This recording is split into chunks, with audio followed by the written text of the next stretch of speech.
Hello everyone ကြိုဆိုပါရစေကျွန်တော်ရဲ့ Binko Recap Channel ကနေအပိုင်း2ရဲ့အစမှာတော့ကျွန်တော်တို့မင်းသားကဂိမ်းထဲကိုဘယ်လိုရောက်သွားလဲဆိုတာသိရမပါဗျာကဲဆက်လိုက်တော့မယ်ဇလန်အစမှာမင်းသားဟာသူ့ရဲ့အရင်ဘဝကနာမည်ကျော် rank တစ်ယောက်ဖြစ်ခဲ့တာကိုအစပြုထားပါတယ်ဒါပေမဲ့အခုတော့သူဟာတာမန်လူတစ်ယောက်လိုအခန်းထဲမှာဖုန်းကြည့်နေရင် pick me up ဆိုတဲ့ဂိမ်းစီက notification တစ်ခုရောက်လာပါတယ်အဲ့ဒီနောက်မှာတော့ဖုန်းထဲကနေသတိပေးချက်ဆိုတဲ့အနီရောင်စာတန်းတွေစက်တိုက်တက်လာပြီးမင်းသားစော့နေတဲ့ဇက်ကောင်တွေဟာဖြင့်ကြောက်လန့်မှုကိုပြနေပါတယ်အဲ့ချိန်မှာဘဲကမှန်းမသိတဲ့အရေးမဲကြီးကမင်းသားရဲ့စော့နေတဲ့ခရဲတို့ကိုတက်လိုက်ပါတယ်ပြီးတော့ဝက်ကလေးကိုရကို19တဲ့အဲ့ချိန်မှာတော့မင်းသားကထိတ်လန့်ပြီးကြည့်နေပါတယ်ဘာလို့ဆိုသူကအကောင်ရဲ့အကြောင်းကိုလည်းသူဟာမသိထားပါဘူးပြီးတော့သူ့ရဲ့သတင်းအချက်လက်တွေကိုလည်းမတွေ့ဘူးပါဘူးအဲ့ဒါကြောင့်မင်းသားဟာထိတ်လန့်ပြီးတော့ကြည့်နေမိပါတယ်အဲ့ချိန်မှာပဲကြောက်စရာကောင်း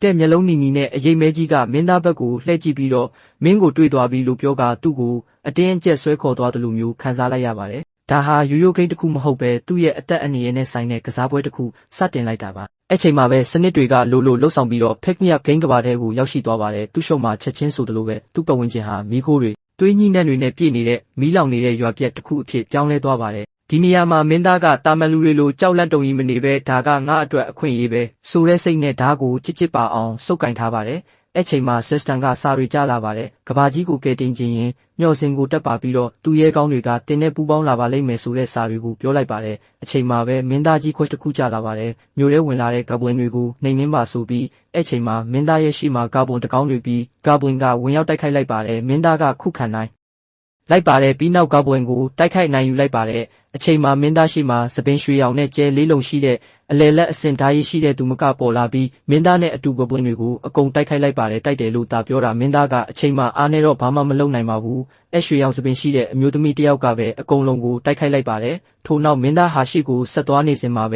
သူမြင်ဖူးခဲ့တဲ့ဇလန်အစကမျှော်စင်ကိုဝင်ရောက်တဲ့နေရာကိုပြန်လည်တွေ့လိုက်ရပါတယ်ဒါမဲ့မတူတော့ပါဘူးအခုမြင်ကွင်းကအစကလို့ပျက်စီးမနေပါဘူးထို့နောက်မင်းသားဟာတကားနားကိုတွားလိုက်တဲ့ချိန်မှာပဲတကားကဖွင့်သွားပြီးဝင်လိုက်ပါတယ်အထဲကိုဆဆချင်းမြင်လိုက်ရတာကတော့အထဲမှာစောင့်နေတဲ့လေထဲမှာပြန်တန်းနေတဲ့နတ်မိမယ်လေးတစ်ကောင်ပေါ်လာပါတယ်သူမကဒီ system ရဲ့လမ်းပြ guide ပေါ့သူမကမင်းသားကိုအထင်သေးတဲ့ပုံစံမျိုးနဲ့စကားပြောပေမဲ့မင်းသားကတော့သူမထက်အတွေ့အကြုံရှိတဲ့လူလိုမျိုးအေးအေးဆေးဆေးပြန်တုံ့ပြန်တာကြောင့်နတ်မိမယ်လေးတောင်အံ့ဩသွားရပါတယ်အဲ့လိုနဲ့နတ်သူငယ်လေးကသူ့ကိုအခန်းတစ်ခုထဲကိုဝင်ခိုင်းလိုက်ပါတယ်အဲ့ခန်းထဲရောက်မှခုနကစစ်မြေပြင်မှာတွေ့ခဲ့တဲ့စပင်ရွှေအောင်နဲ့တယောက်ဖြစ်ပါတယ်အဲ့ချိန်မှာပဲ system ကပေါ်လာပြီးပေါင်းဆက်မှုစတင်ပါတယ်ဆိုပြီးဆက်လိုက်ပါတယ်အဲ့ခိုက်တန်းမှာပဲမင်းသားကတိလိုက်ပါတယ်သူကငါနဲ့ပေါင်းဆက်သွားမှလားဆိုပြီးတွေးမိပါတယ်တကယ်အဲ့ဒါကနှစ်ယောက်ထဲကတယောက်ကတေးပြီးတော့တယောက်ရဲ့စွမ်းအားကတဲ့ကိုမြင့်တင်ပေးတာဖြစ်ပါတယ်အဲ့ချိန်မှာမင်းသားကတွေးနေပါတယ်ဘသူတေမာလဲဆိုပြီးတော့ဟိုရွှေရောင်စပင်နဲ့တယောက်ကတော့တိနေတဲ့အတိုင်းပါပဲဗျာစိတ်လူရှားမှုတော့မပြပါဘူးအချိန်မှာပဲပေါင်းဆက်မှုကပြီးမြောက်သွားပါတယ်မင်းသားဟာတပြိုင်နက်စွမ်းရည်တွေတိုးပြီးဟိုရောက်သွားပါတယ်ဟိုမျိုးသမီးကတော့ပျောက်ကွယ်သွားပါပြီးမပျောက်ကွယ်ခြင်းမှာပဲမင်းသားကိုနှုတ်ဆက်စကားပြောသွားပါတယ်ထားခဲ့လိုက်မယ်တင်းစီဆိုပြီးတော့ပျောက်ကွယ်သွားပါတော့တယ်မင်းသားမှာတော့ကြောင်တောင်နဲ့ကြံခဲ့ပါတယ်အဲ့ချိန်မှာပဲတကယ်အဲ့တဲကိုပြန်လည်ရောက်ရှိလာပါပြီအဲ့ချိန်မှာပဲတွေ့ချင်းမှာတော့ဝတ်တုံးနဲ့တယောက်ကကပွန်းတွေတက်တာခံလိုက်ရပါပြီမင်းသားတို့ဘက်မှာတော့မင်းသားကကပွန်းတစ်ကောင်းနဲ့ရင်ဆိုင်နေပြီးစပင်နီးနဲ့မိန်းကလေးကတော့ထွက်ပြေးသွားတဲ့ကောင်တွေကိုပြောနေပါတယ်အနောက်မှာကပွန်းလိုက်လာနေပြီးပြန်တိုက်ခိုက်ဆန်းပါဆိုပြီးတော့မင်းသားကတော့ကပွန်းတွေကိုတစ်ကောင်ပြီးတစ်ကောင်တက်နေပါတယ်အဲ့ချိန်မှာပဲအနောက်ကနေကပွန်းတစ်ကောင်ကမင်းသားရဲ့နောက်ကျောက်ကနေလက်မောင်းတစ်ဖက်ကိုခုတ်လိုက်ပါတယ်အဲ့ချိန်မှာပဲမင်းသားကနောက်ကိုလဲပြီးကပွန်းကိုဒိုင်းနဲ့တိုက်ခိုက်လိုက်ပြီးစဉ်းစားနေခဲ့ပါတယ်ငါတခုတော့တိခဲ့တယ်ငါကိုချိန်စာတိုက်ထားတဲ့ကောင်ဒီလောကကိုမရောက်ခင်မှာပဲကို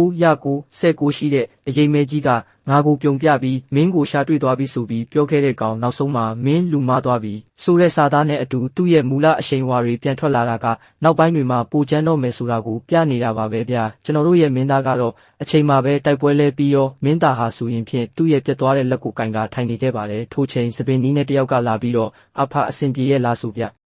ျဒီလာမေးခဲ့ပါတယ်ကျွန်တော်တို့ရဲ့မင်းသားကတော့ခက်ချီပါပဲအဆင်ပြေတယ်ပြောပြီးအပေါ်ကိုမော့ကြည့်လိုက်ချိန်မှာပဲသူတို့ကိုကြည့်နေတဲ့မျက်လုံးကြီးကိုတွေ့ရပါလိမ့်မယ်အဲ့ချိန်မှာမင်းသားကတော့ငါအဆုံးထိရှင်တန်နေတာကိုကြည့်ပါဆိုပြီးပြတ်သားတဲ့အကြည့်တွေနဲ့ပြောလိုက်ပါတယ်အချိန်မှာပဲ system ကပေါ်လာပါတယ် quest ပြီးမြောက်သွားပါပြီဆိုပြီးစုလောက်တွေကိုရရှိလိုက်ပါတယ်နောက်ပြီးစစ်ဆေးချက်များရဆိုပြီးတော့စပင်နီနဲ့ကောင်မလေးတယောက်ကတော့အဆင့်တက်သွားပါတယ်ပြီးတော့ကျွန်တော်တို့ရဲ့မင်းသားကလည်းမဖီကိုရရှိသွားပါတယ်ကစားသမား10တယောက်မှာ9ယောက်ကတေသွားပြီးရှင်တန်ခဲ့တာကတော့ကျွန်တော်တို့ရဲ့မင်းသားနဲ့စပင်နီနဲ့ကောင်မလေးကရှင်တန်ခဲ့ပါတယ်အဲ့မှာပဲအပိုင်းနှစ်ကပြီးသွားပါပြီနောက်ပိုင်းတွေကိုဆက်လက်ကြည့်ချင်ပါက like and subscribe လေးလုပ်သွားခဲ့ကြပါဦးဗျာ